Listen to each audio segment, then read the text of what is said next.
Assalamualaikum warahmatullahi wabarakatuh. Perkenalkan, nama saya Iqbal Senjani Dewantara dengan NIM 192100141. Di sini saya akan menjelaskan tentang pengertian dari khiyar. Secara etimologi, khiyar adalah memilih, menyisihkan, ataupun menyaring. Sedangkan menurut bahasa, merupakan isi masdar dari kata al-ikhtiyar yang bermakna pilihan ataupun bersih. Adapun menurut istilah, berarti adanya hak bagi kedua belah pihak yang sedang melakukan akad untuk memilih meneruskan ataupun membatalkan suatu akad. Maksud dari definisi tersebut adalah hukum asal dalam akad setelah disetujuinya, yakni tercegahnya masing-masing pihak dari penjual maupun pembeli untuk membatalkannya, kecuali terdapat izin syarak kepada masing-masing pihak yang membatalkannya, yaitu dengan cara khiyar. Secara terminologi, para ulama fikih telah mendefinisikan al-khiyar antara lain menurut Syed Sabiq, khiyar adalah mencari kebaikan dari dua perkara, melangsungkan atau membatalkan suatu jual beli. Sedangkan menurut Wahab al-Zuhaili mendefinisikan al-khiyar adalah hak pilih bagi salah satu atau kedua belah pihak yang sedang melaksanakan transaksi untuk melangsungkan ataupun membatalkan transaksi yang disepakati sesuai dengan kondisi masing-masing pihak yang melakukan transaksi. Assalamualaikum warahmatullahi wabarakatuh. Nama saya Muhammad Rian Pradana Putra dari kelompok 1 Fikih Muamalah. Saya akan menerangkan materi yaitu landasan hukum tentang khiyar. Landasan hukum tentang khiyar berdasarkan prinsip wajib menegakkan kejujuran dan kebenaran dalam perdagangan, maka haram bagi penjual menyembunyikan cacat daripada suatu barang.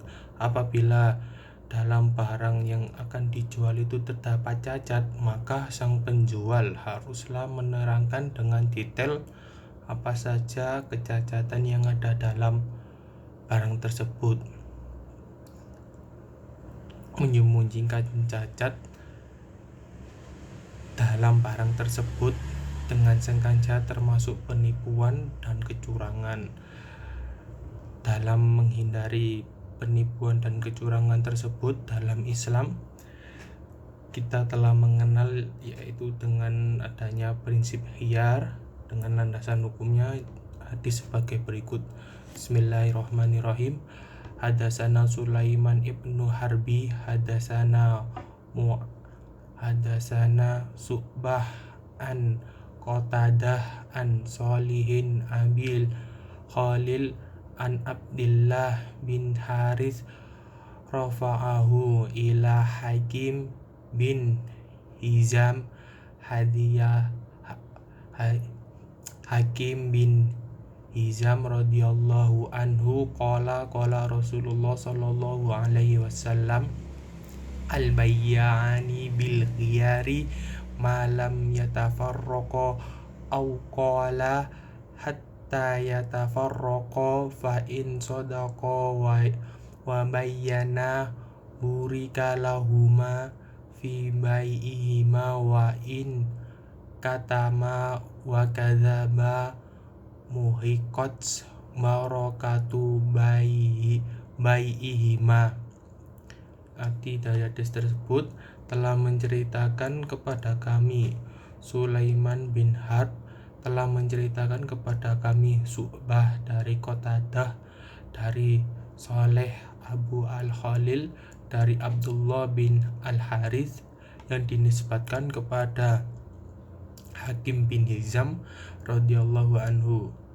Beliau berkata, Rasulullah Shallallahu alaihi wasallam bersabda, dua orang yang melakukan jual beli boleh melakukan khiyar dalam tanda kurung pilihan untuk melangsungkan atau membatalkan jual beli selama kedua belah pihak tersebut belum berpisah, atau sabda beliau yang lain, hingga keduanya berpisah. Jika keduanya jujur dan menampakkan dagangannya, maka keduanya diberkahi dalam jual belinya, dan bila menyembunyikannya dan berdusta, maka akan dimusnahkan keberkahan jual belinya. Hadis riwayat Al-Bukhari. Kemudian yang hadis kedua yang diriwayatkan oleh Imam Muslim adalah hadasana kutubai hadasana Kutaibah ibnu Sa'id hadasana Laisu hadasana Muhammad ibni Rumhi ahbarona Al-Laisu an Nafi'i an ibni Umar an Rasulillahi sallallahu alaihi wasallam annahu qala idza tabaya ar-rajulani wa kullu wahidin minhuma bil khiyari ma lam yatafarraqa wa kana jami'an aw yukhairu ahaduhuma al-akhara fa in khaira ahaduhuma al-akhara fatabaya'a ala dzaliki faqad wajabal bai'u wa in tafarraqa ba'da an tabaya'a wa lam yatruk wahidun minhumal bai'a faqad wajabal bai'u, yang artinya adalah telah menceritakan kepada kami Qutaibah bin Sa'id telah menceritakan kepada kami Al-Laits, dan dari jalur lain telah menceritakan kepada kami Muhammad bin Rum telah mengabarkan kepada kami Al-Laits dari Nafi' dari Ibnu Umar dari Rasulullah sallallahu alaihi wasallam. Beliau bersabda, jika dua orang melakukan transaksi jual beli, maka salah satu dari keduanya berhak untuk khiyar memilih selagi keduanya belum berpisah dan keduanya masih berkumpul, atau salah satunya mengajukan sebuah pilihan kepada yang lain. Jika salah satunya telah menetapkan khiyar atas yang lain, maka transaksi harus dilaksanakan sesuai dengan khiyarnya. Dan jika keduanya telah berpisah setelah melakukan transaksi jual beli sedangkan salah satu dari keduanya tidak membatalkan jual beli, maka transaksi tersebut terhitung sah atau telah sah. Dari hadis tersebut telah dijelaskan bahwa khiyar dalam akad jual beli hukumnya diperbolehkan, apalagi apabila dalam barang dibeli tersebut terdapat cacatnya atau aib yang bisa merugikan kepada suatu pihak tertentu, yang mana yaitu pihak pembeli.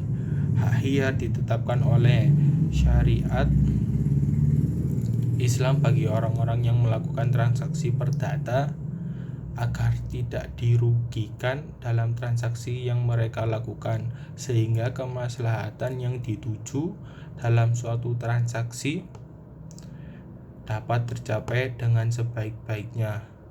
Status khiyar menurut ulama fikih adalah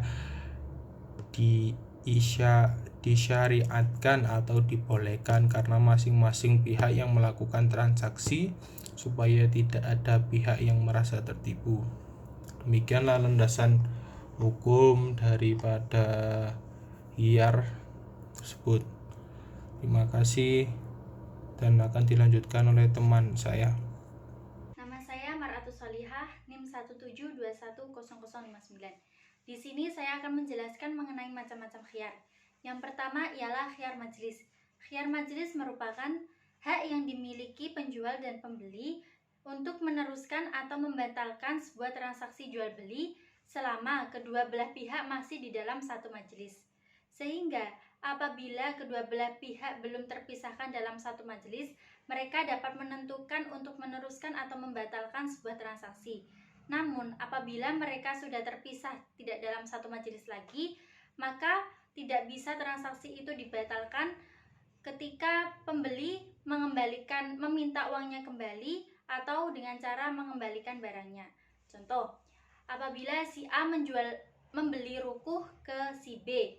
Kemudian si A sudah pergi meninggalkan toko tersebut. Namun si A tiba-tiba ingin mengembalikan ruko tersebut, maka itu tidak diperbolehkan. Yang kedua ialah khiyar aibi. Khiyar aibi merupakan hak untuk meneruskan atau membatalkan transaksi apabila ketika akad berlangsung diketahui ada cacat dalam objek jual beli tersebut yang tidak diketahui sebelumnya ketika berlangsungnya akad. Contohnya, apabila sedang membeli rukuh, kemudian sampai rumah baru terlihat kalau rukuhnya itu ada bolongnya. Nah, di situ kita boleh mengembalikan barang tersebut kepada sang penjual. Yang ketiga ialah khiyar syarat. Khiyar syarat merupakan hak penjual atau pembeli atau keduanya untuk meneruskan atau membatalkan transaksi selama masih dalam masa tenggang yang telah ditentukan oleh kedua belah pihak. Batas waktu yang ditentukan khiyar syarat ialah 3 hari. Contoh, pada jual beli istisna saat kredit rumah, pada pembeli dan penjual dapat melakukan khiyar syarat di mana pada batas waktu 3 hari, penjual dan pembeli dapat menentukan untuk melanjutkan atau membatalkan transaksi jual beli rumah tersebut. Yang keempat ialah khiyar ru'yah. Khiyar ru'yah merupakan hak pilih pembeli untuk meneruskan atau membatalkan perjanjian jual beli atas objek yang belum dilihatnya saat akad. Contoh, apabila si A membeli apel kepada si B, seorang petani, kemudian si B memberikan spesifikasi contoh apel seperti yang telah ditunjukkan oleh petani tersebut. Kemudian, apabila apel sudah dikirimkan kepada si A, ketika diperiksa apel tersebut ada yang memiliki spesifikasi yang tidak sesuai dengan apa yang dicontohkan sebelumnya. Maka di situ si pembeli boleh membatalkan transaksi tersebut dengan cara mengembalikan apel tersebut karena tidak sesuai dengan spesifikasi yang telah ditentukan sebelumnya. Kelima ialah khiyar naqdi. Khiyar naqdi merupakan hak untuk melanjutkan atau membatalkan jual beli apabila pembeli belum melunasi pembayaran atau penjual belum memberikan barang meskipun telah menerima pembayaran secara utuh dari pembeli. Khiyar ini dapat dilakukan apabila penjual dan pembeli menetapkan waktu pembayaran atau penyerahan yang disepakati bersama. Secara otomatis, jual beli akan batal apabila sampai waktu yang ditentukan tidak terjadi pembayaran dan penyerahan sesuai akad yang sudah ditentukan. Contoh, apabila pembeli yang telah membayar booking fee tidak melakukan pembayaran uang muka DP dalam tenggat waktu yang telah ditentukan, maka jual beli tersebut secara otomatis akan batal. Sekian dari saya. Assalamualaikum warahmatullahi wabarakatuh. Saya Fim Makarim Rasyid dari kelompok 1 Fikih Muamalah. Kita masuk ke pembahasan yang keempat ya kalau tidak salah, tentang contoh khiyar dalam muamalah modern. Nah, kalau kita bicara tentang muamalah modern, tentu pasti semua lebih menuju kepada jual beli online.